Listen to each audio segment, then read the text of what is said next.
a very efficient light situation. Just roughly mount it in. Just so we can do a quick test run. Tim is in the zone right now. Oh, something seems a little off here. Ah, you've been bamboozled. That's definitely how they've made that sound. Turn it on now. You see that background music?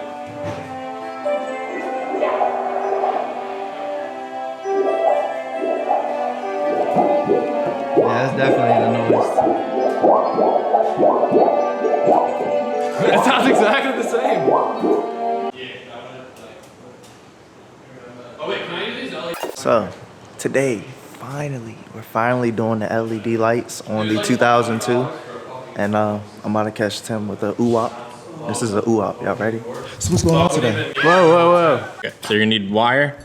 That's the correct voltage and amperage rating that you're gonna be needing. I'm not running too much power through these guys, so this is, I think, 22 each. Next thing you're gonna need is like a PCB board. This is actually not absolutely needed. You could just use any type of flat material, but for what I'm using it for, it's super nice because it's got these little guys on the background on the back of it that you can put an LED through. They're already spaced correctly, so you can put an LED through and you can solder right to these little connection points. Then you're gonna obviously need LEDs. I got all of my LEDs from either superbrightleds.com or Adafruit.com. P.S. This is not a sponsored video. Yeah. This is like legit Tim's own research and taking the leap of trying something new. You want to find a place that gives you the specs on the actual LEDs, because you're gonna need everything, like drop down voltage, everything through these guys to put into the an online converter. And that way you can put in how many LEDs you want in total,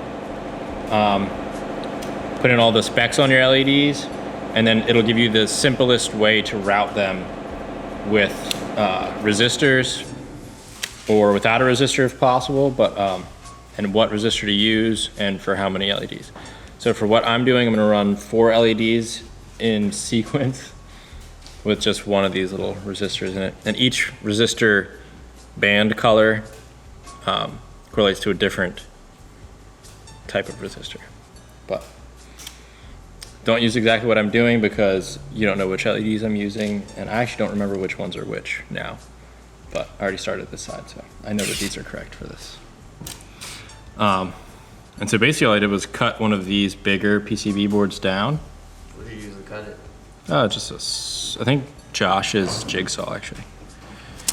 And these just for the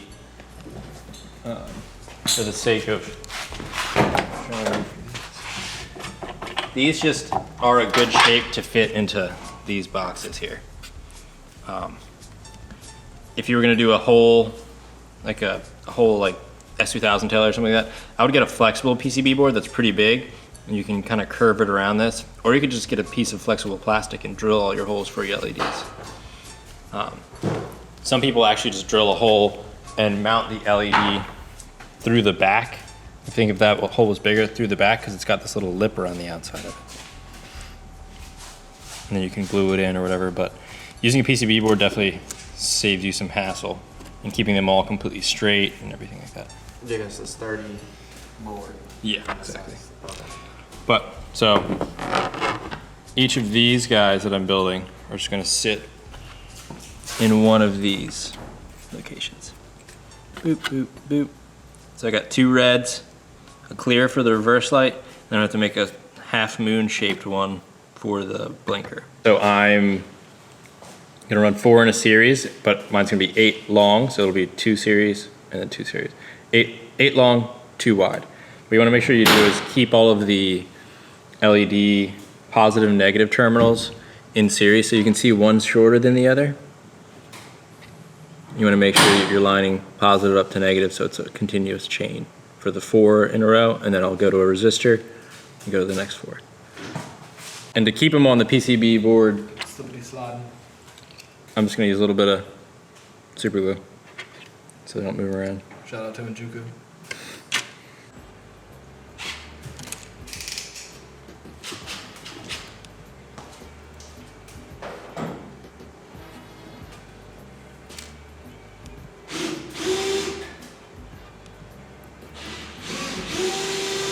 So the crazy glue won't affect anything? No. I mean, as long as you don't go overboard with it. Another thing to keep in mind is make sure you just do one color at a time, because a red LED looks exactly the same as a white or orange LED when they're not lit up. So you could get confused. I mean, you might do all white and then run into one red one that you put in there in series. Okay, so we let these dry now. And you can see, so I've got these 4 in a series, and I'm gonna break the series. And these 4, these 4, and these 4. So I got 4 series. I'm gonna need 4 resistors in total. And what I'm gonna do is, you can see all of these are lined up. So positive and negative will be touching each other. Oh, that guy wasn't fully dry. Look at that. I'll glue that back on. So what I'm gonna do is I'm gonna bend one of these terminals. I should just put this in here. So I'm gonna bend one of these terminals to touch, so the positive will touch the negative of the next one. And we'll just do these 4 and then run a resistor. These 4, run a resistor, and then be done. So we got 8 LEDs across the top, 8 on the bottom. So what I'm gonna do is run positive to one side, run these 4, and then on the negative side, you wanna run your resistor out.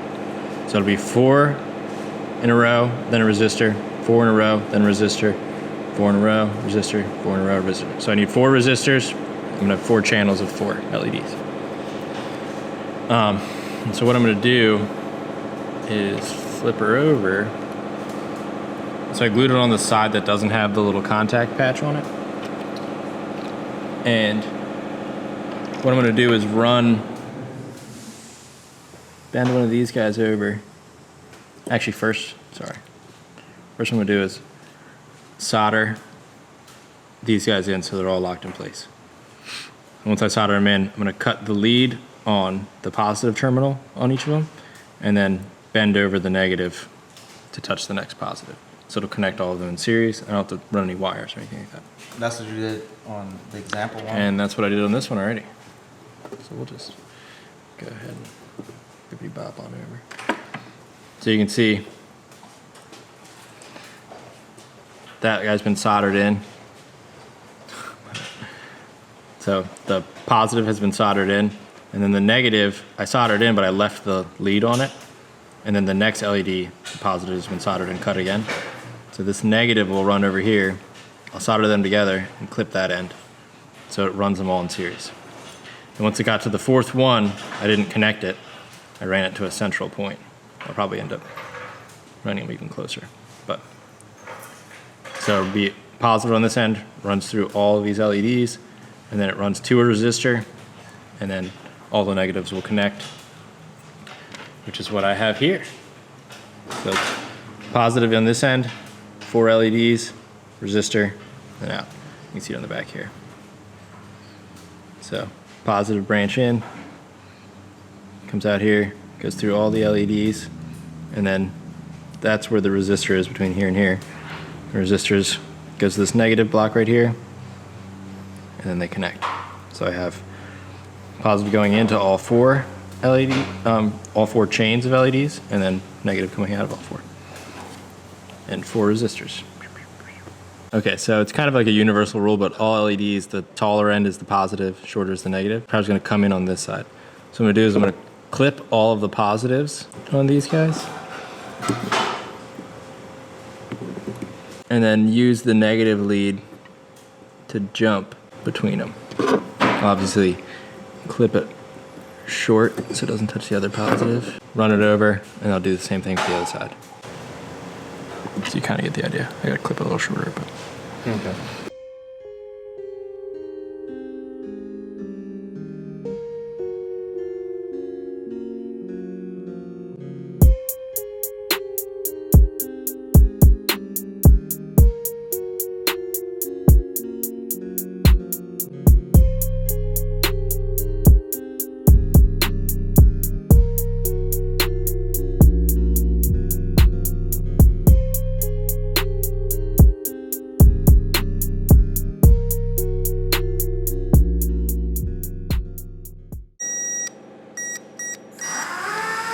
That's a reverse light. And then this one, we'll test this one too.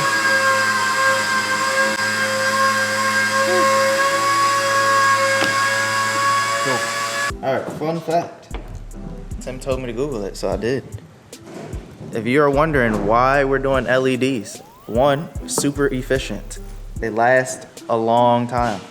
I Googled it and it said one LED bulb can last 50,000 hours. That equates to, if used 12 hours. 12 hours a day, it will last 11 years. Or if it was used 8 hours a day, it will last 17 years. So that's 17 years, you don't have to change a bulb. So what's a good like troubleshooting method for anyone that like runs into issue where it won't light up? If you have a power probe like this, you can connect the ground end to the ground end and then just touch this to the positive end. And with most wiring, you'll be able to see if it's grounding through it. This is actually going through each LED, so basically you can just kind of back probe it. Say, okay, cool, that one's good. That one's good. Make sure that the negative at every end is connected. But as soon as it goes through one of these, as soon as it goes through an LED, it's not gonna read it. If you run the wrong voltage through one of these LEDs, it'll blink for a second and go out, and then it's a dead LED. It'll have too much voltage and amperage, and it'll just destroy it. But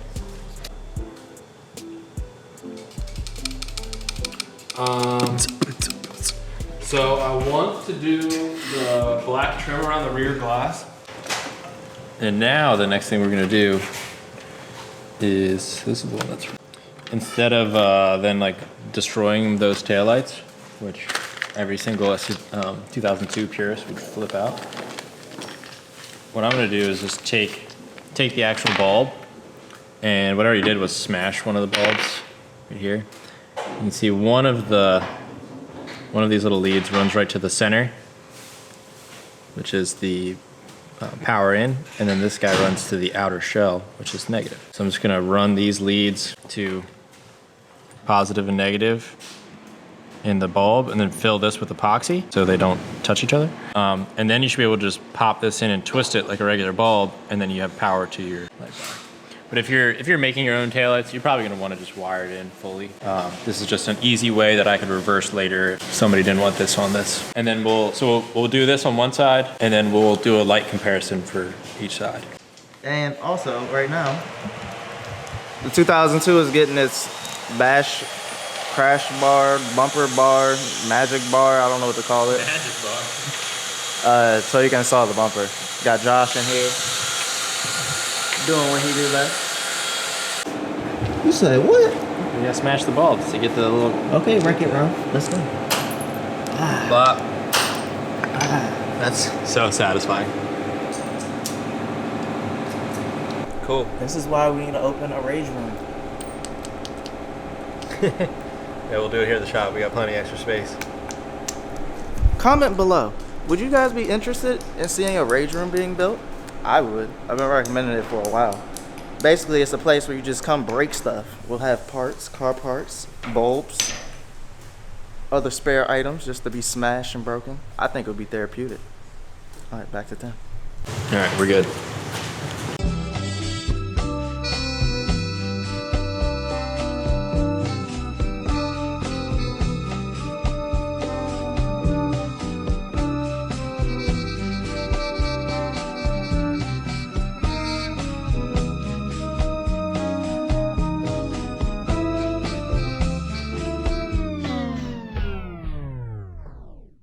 A very efficient light situation.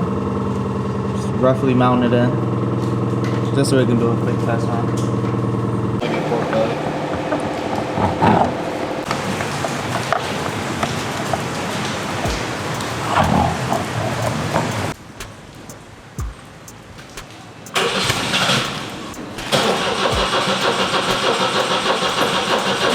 No reverse. Oh wait, no. You don't have reverse. Wait, everything else is working then? On both sides? Yeah. Oh, they're plugged in. Oh yeah. Bottom two are on. I don't know, is the top one supposed to be on? Yep. Yeah, it's working. Peace out. See. Greg's going somewhere. But yeah, that was an overview on how to do LED tail lights. LED taillights. We out. We're done.